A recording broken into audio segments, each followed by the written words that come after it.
This channel does not promote any violent, harmful, or illegal activities. All content provided by this channel is meant for an educational purpose only.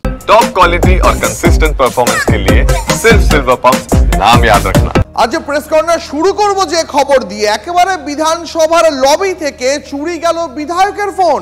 হ্যাঁ ঠিক শুনছেন, আরো একবার জানাই আপনাকে, বিধানসভার লবি থেকে চুরি গেল খোদ বিধায়কের ফোন। ভরতপুরের তৃণমূল বিধায়ক হুমায়ুন কবিরের ফোন চুরি যাওয়ার অভিযোগ। কি ঘটলো, কেন চুরি গেল, কিভাবে ঘটলো এই ঘটনা জানাবেন আমাদের সহকর্মী প্রদীপ্ত কান্তি রয়েছেন টেলিফোন লাইনে। প্রদীপ্ত, ভরতপুরের তৃণমূল কংগ্রেসের বিধায়ক হুমায়ুন কবির তিনি যখন আজকে বিধানসভায় আসেন এবং বিধানসভায় এসে শুরুতে যে কোনো বিধায়কই তারা সোফাতে বসেন এবং অ্যাটেন্ডেন্সের যে খাতা থাকে, উপস্থিতির যে খাতা থাকে, সেখানে তাদেরকে সই করতে হয়। সোফা থেকে উঠে গিয়ে তিনি সই করেন এবং সই করার পর দেখা যায় যে হুমায়ুন কবির তিনি সই যখন করছিলেন তারপরে ফিরে এসেও তিনি দেখেন যে তার দুটি ফোন তিনি হাতেই রেখেছেন। এরপর আবার তিনি সোফা থেকে উঠে যান, কিন্তু ফোনটি ফেলে রেখে যান ওই সোফাতে। ফিরে এসে তিনি দেখছেন আর তার ফোন নেই এবং সেই সময়টাও কিন্তু খুব বেশি সময় না। হুমায়ুন কবির যখন যান তার মধ্যে মিনিট পাঁচেকের মধ্যেই এই ঘটনা ঘটে। খুব স্বাভাবিকভাবেই বিধানসভার অধিবেশন যখন চলছে, প্রদীপ্ত আমাদের সঙ্গে থাকো। ফোন চুরি যাওয়া বিধায়ক হুমায়ুন কবির কি বলেছেন শোনাই আগে। থেকে বেল বাজছিল, ঢুকে গেছে 5 মিনিটের মধ্যে এখানে রিটার্ন এসে দেখছি রিং হচ্ছে, কখনো উঠাচ্ছিল, কথা বলছিল। তারপরে বাকি মার্শাল সাহেবকে জানালাম, মার্শাল সাহেবরা দেখছে আর হেয়ার স্ট্রিট থানাতেও জানিয়েছি, ওনারা দেখছেন, বলছেন লিখিত। ভরতপুরের বিধায়ক হুমায়ুন কবির এই মুহূর্তে রয়েছেন আমাদের সঙ্গে টেলিফোন লাইনে। হুমায়ুন বাবু, আপনার ফোন চুরি গেল, তাও আবার একেবারে বিধানসভার লবি থেকে। দেখুন, আমি 10:40 নাগাদ বিধানসভায় ঢুকেছি। লবিতে অ্যাটেন্ডেন্স যেখানে হয়, মাথার উপরে সিসি ক্যামেরা আছে, সেখানে অ্যাটেন্ডেন্স দিয়েছি। অ্যাটেন্ডেন্স দিয়ে পাশের সোফাতে বসেছিলাম। একটা ফোন হাতে ছিল, ওটা ইউজ করছিলাম, আর একটা পকেটে ছিল। ওর মধ্যে একটা মেসেজ ঢুকে আমি ফোনটা বা পকেট থেকে বের করে সোফাতেই রেখে আমাদের জঙ্গিপুরের এমএলএ জাকির সাহেব আছেন, ওনার সঙ্গে একটু কথা বলতে গিয়ে তারপরে বেল বেজে উঠেছে, 11টা বেজে গেছে। আমি হাউসে ঢুকে দেখছি আমার একটা ফোন নেই। তারপরে বেরিয়ে তারপরে জানানো হয়েছে মার্শাল সাহেবকে এবং হেয়ার স্ট্রিট থানাতেও মৌখিকভাবে জানিয়েছি, ওনারা দেখছেন।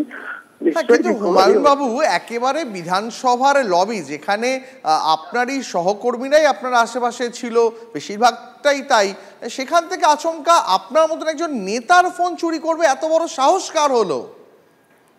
দেখুন, এটা চুরি না বলা না যেতে পারে, এটা মিসইউজ হতে পারে। কারণ যেহেতু সোফার নিচে রেখে আমি হঠাৎ করে বেল বাজছিল, আমি হাউসে ঢুকে গেছি। 5 মিনিটের মধ্যে হাউস থেকে বেরিয়ে এসে দেখছি কারো হাতে পড়েছে। প্রথমে রিং হচ্ছিল, রিং হয়ে রিসিভ করছিল, কথা বলছিল না। এখনো সেই অবস্থাতে আছে। আমার ফোনটা ফেস লক করা আছে, যেহেতু আইফোন 13 আমার নিজের ফেস লক করা আছে। ও কিন্তু আমার ফেস ছাড়াও ফোনটা খুলবে না, ইউজও করতে পারবে না। হ্যাঁ, রিসিভ করতে পারবে, কিন্তু ফোনটা আমার সামনাসামনি, আমার ফেস লক, যতক্ষণ সামনে না আনবো ততক্ষণ ওই ফোন কিন্তু। বুঝতে পেরেছি। আপনাকে অনেক ধন্যবাদ আপনার প্রতিক্রিয়ার জন্য। এই মুহূর্তে বিজেপি নেতা এবং কাউন্সিলর সজল ঘোষ আমাদের সঙ্গে টেলিফোন লাইনে রয়েছেন। সজল বাবু, তৃণমূল বিধায়ক তার টেলিফোন, তার মোবাইল ফোনটি এবং দামি আইফোন সেটা চুরি গেল, তাও আবার একেবারে বিধানসভার লবি থেকে। না, আমি ভাবছি আর অবাক হচ্ছি, হাসবো না কাঁদবো ঠিক ডিসাইড করতে পারছি না। তৃণমূলরা এতদিন তৃণমূলদের খুন করছিল এটা দেখছিলাম, তৃণমূলীরা লাস্টে ফোন চোর। হ্যাঁ, ফোন চোর। এখন আবার বলছেন ফেস লক করা আছে, কিন্তু ফেস সেভিং এর কোনো জায়গা নেই। ফেস লক উনি কেন বলছেন? কারণ ওনার ফোনের ভেতরে কি এমন অনেক তথ্য আছে যেটা মমতা ব্যানার্জি দেখতে চান। মানে এই চুরির নেপথ্যে কে আছেন সেটাও তো জানতে হবে। যে এই ফোনটা, ওনার ফোনটা পার্টিকুলার চুরি করে ওই ফোনে কার কার সাথে কতবার কথা হয়েছে, কি হোয়াটসঅ্যাপ চ্যাট হয়েছে, কি ফেসবুক হয়েছে, সেগুলো কি ওনারা জানবার জন্য চুরি করলেন? ভাবা যায় এমএলএ এর ফোন চুরি, হ্যাঁ, তাও বিধানসভার ভেতর থেকে। হ্যাঁ, আর নিশ্চয়ই ওই এমএলএ আপনার কি এরকম ঘটনার কথা মনে পড়ে যে বিধানসভার ভিতর থেকে ফোন চুরি হওয়ার কোনো নজির রয়েছে বলে? আমি তো বিধানসভার এমএলএ নয়, কিন্তু বিধানসভা থেকে ফোন চুরি হয়েছে এমন খবর কোথাও দেখিনি। এবার তো ফোন তো পকেটে থাকে, পকেটের ভেতরের মালগুলো এদের সামলে রাখতে হবে। হ্যাঁ, প্যান্টের ভেতর থেকে বার করে নিচ্ছে, ফোন অব্দি আর কি বার করে নেবে, এরপর তো বোঝা খুব চায়।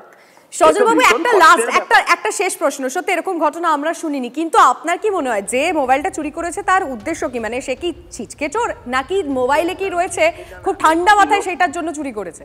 না না, তৃণমূলে ছিচকে চোরও আছে, হ্যাঁ, তৃণমূলে রাঘব বোয়ালও আছে। এখন কোন বোয়ালে খেলছে, পুঁটিতে খেলো না বোয়ালে খেলো সেটা বুঝতে পারবো না। তৃণমূলের অনেক ছিচকে চোরও আছে যারা সই টই করিয়ে সার্টিফিকেট দিয়ে যারা পয়সা নেয়, তারা ফোন চুরি করবে না, তারা ফোনও চুরি করতে পারে, সেটা কত না। আবার ওই ফোন থেকে ডেটাও বার করতে পারে। এখন এক্ষেত্রে কোনটা, সেটা আমার পক্ষে এক্ষুনি বলা সম্ভব নয়, কারণ এই ব্যক্তি, এই হুমায়ুন কবির একজন বিতর্কিত ব্যক্তিত্ব এবং বিতর্ক বেশিরভাগটা দলের ভেতরে অধিকারকে কেন্দ্র করে। দেখা যাক। অনেক ধন্যবাদ আপনার মতামত জানানোর জন্য। কিন্তু নিশ্চয়ই দীপ, আমার একটা প্রশ্ন, যেখানে লবিতে নিশ্চয়ই সিসিটিভি ছিল এবং লিমা আরেকটা জিনিসও ঘটে, যেমন বিধানসভায় অনেক বিধায়করা থাকেন, তাদের নিরাপত্তারক্ষীরা থাকেন, তার পাশাপাশি বেশ কিছু এমন স্টাফ, সাপোর্ট স্টাফ, তাদের সঙ্গে আসা কিছু লোকজন, তারাও অনেক সময় বিধানসভার ভিতরে আসে, যার ফলে কে চুরি করেছে সেটা ট্র্যাক করার জন্য এই মুহূর্তে কিন্তু পুলিশ তৎপর হয়ে উঠেছে।